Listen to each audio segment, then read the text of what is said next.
Hey guys, so today I thought I would cover something that's kind of central to my existence, which is house sitting. So basically how I'm able to live in places around the world without having to pay for rent or utilities or like internet and that kind of thing. So I started house sitting in July 2021 for full time. I've done like little things in the past, but nothing like this, where I have traveled to other countries to watch people's pets in homes. So it started in July 1st to the July 18th in Virginia, actually. So I did my first house sit when I was in the United States, and I think it was at that point I hadn't had really anything else scheduled. So I was at my grandmother's in June. She lives in Pennsylvania, and I was kind of on Trusted House Sitters, which is a house sitting website where you pay an annual fee. I think it's about $200, but they do background checks, and for that level of membership you're insured for up to $1 million for a home, which just makes me feel more secure being in different people's places. I could have paid less but not been insured, and I was just like, it's worth the extra $80 or $100 to be insured. But yeah, I was in Virginia, which was pretty nice because I did have my car then, and I was able to drive to the sit, and then because it was in the suburbs, drive around and explore Virginia. And that was my first sit with Trusted House Sitters, and it's kind of interesting. I asked them when they wanted me to be there, and they said, oh yeah, you can come at 2 and we'll leave at 3. And I'm like, oh, okay. And as I have been house sitting for these past couple of months, I have to say that their case is extremely different. I don't know if it's a United States mentality versus the UK European mentality, but I haven't had an exchange where they've only given like an hour to do introductions and explain everything since that one time. So whenever I like talk about it with the people here, they're like, that's crazy, how can they explain everything in an hour? And yeah, I thought that was pretty interesting. But that one was a dog and a cat, and I did get emotionally attached to them like I do to like every single dog and cat.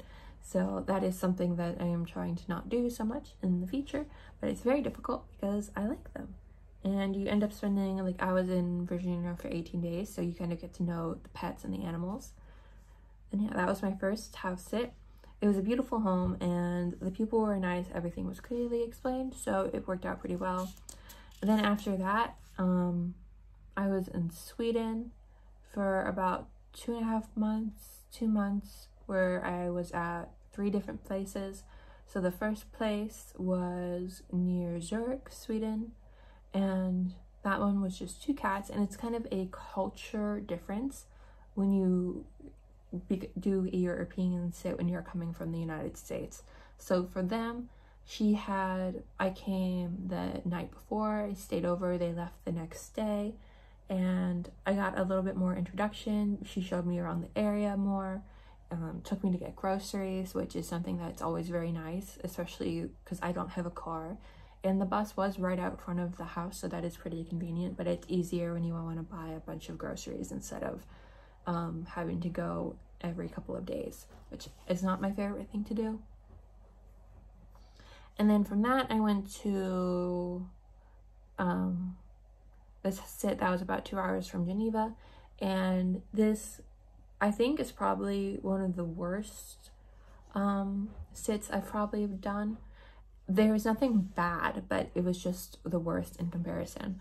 So she did not tell me. She said her dog was excitable, so I was like, oh, okay, yeah, I've dealt with excitable dogs, but she didn't say that her dog was aggressive. So he would go, I would take him on a walk about twice a day, and he would get very angry, and he would rear his ears back, like pull his like mouth back, show me his teeth if I wanted to turn around and go home. So sometimes we would walk for 4 hours, and every time I would try to turn around, he would try and bite me, or he would like bite the sleeve of my jacket, which I did not like. I wish she would have told me he was aggressive like that when I had got there a few days early, because she wanted me to like meet him for a few days before she left. She was like, oh yeah, the reason I'm not taking him with me to summer camp is because he bit 2 children. And I'm like, I would have liked to have known that he was a biter. That is something I feel like I should have known. And then also the location. She said there is a bus right outside the house, and there was, but it only came it only came twice a day, like 6 a.m., 6 p.m. So it kind of like narrows down access, and then from there, from the house, the closest bus station is 40 minutes walking. The train station is 40 minutes away walking, and the train only comes every couple of hours. So again, I felt a little bit misled when I had talked and asked about location and like the dog energy kind of thing. So that's something that I do focus on now. I make sure I know, like I ask how close is the bus stop, how close is the train station, because I don't want to end up in that situation where I'm kind of geographically isolated, because there was a dog there. I didn't want to leave him for more than 3 or 4 hours at a time. But if it takes me 2 hours travel time to even get where I want to go round trip, that kind of makes it difficult. Then after that, I was near Basel, Switzerland for about 3 weeks, and they had 2 cats, and that was a pretty easy sit. It's very easy to go and explore Basel from there, and I felt like I did not have as many things to do because I was so used to going and walking a dog for like half of my day that once I got there I was like, wow, I'm stationary. I don't know how to I don't know what to do. And then from there I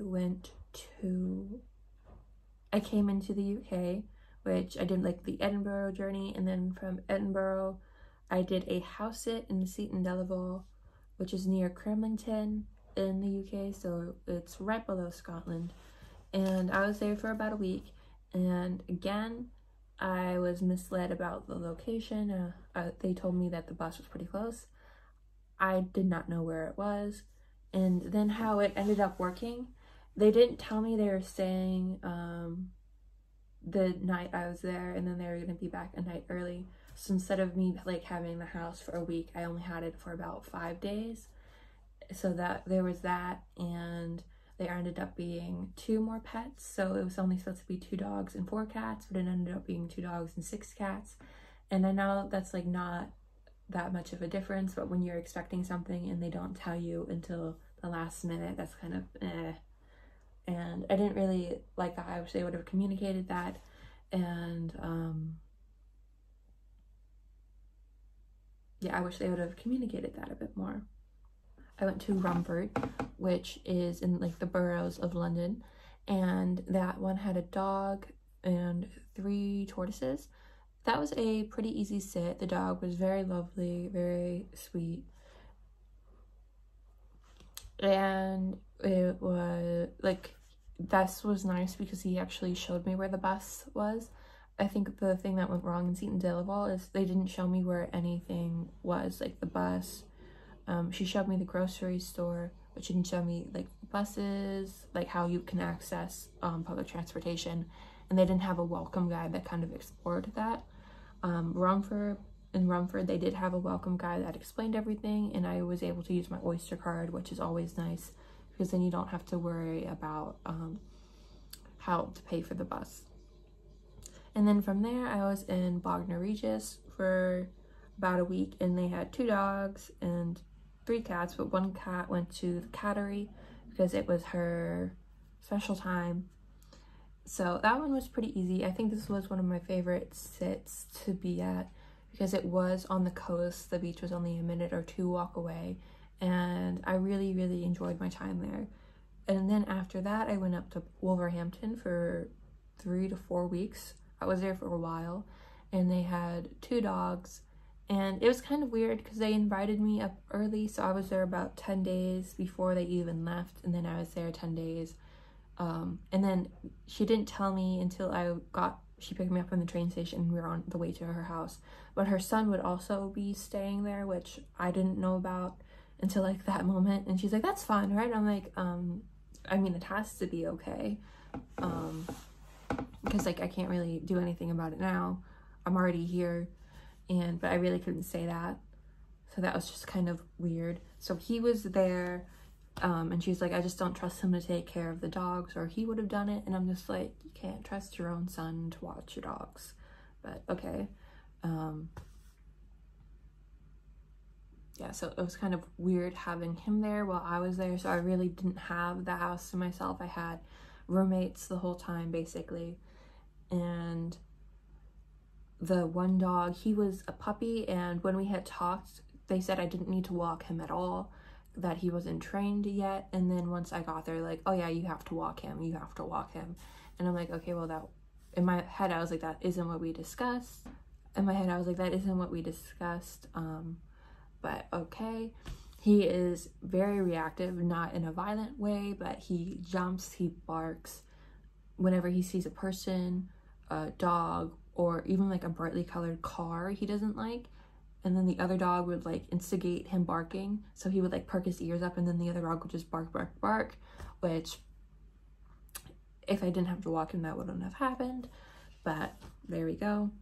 And then after that, I went back down to Bognor Regis for a couple days, and that was pretty nice.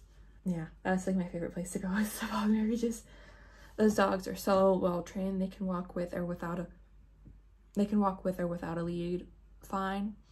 And then from there, I came up to here, which is in Bromley South, which is in the boroughs of London, and I'm here for about 12 more days. It's about 2 weeks total, and the people who were here the first night, they explained everything, and then they told me like their house sitter horror stories. They've had about 20 house sitters in the past, and they are telling me like all the bad things that have happened, and I'm like, okay, wow, it's a lot of bad things you've had. Yeah. And then in this one, there's just 2 cats, and they're pretty chill, they're friendly, they like to just hang out with you. The one gets oral medication twice a day for her kidneys, but she takes it like a champ. It's very easy to give it to her. She doesn't claw or anything. She's just like, do it quickly so I can go eat something, because you always give her food after, so that way it doesn't leave a taste in her mouth. Yeah, that is kind of my house sitting experience over the past 5 months. It's been about 8 different places, I think, in 3 countries. So United States, Switzerland, and England. So that's pretty fun. So thank you guys so much for watching. If you want to join Trusted House Sitters, I'll leave my link below. Every person who joins using my link, I would get I think it's a free month or 2 free months, which is always pretty nice. But yeah, thank you guys so much for watching. If you have any questions or anything to talk about, maybe your own house sitting experience, leave them down below, and I'll talk to you later. Bye.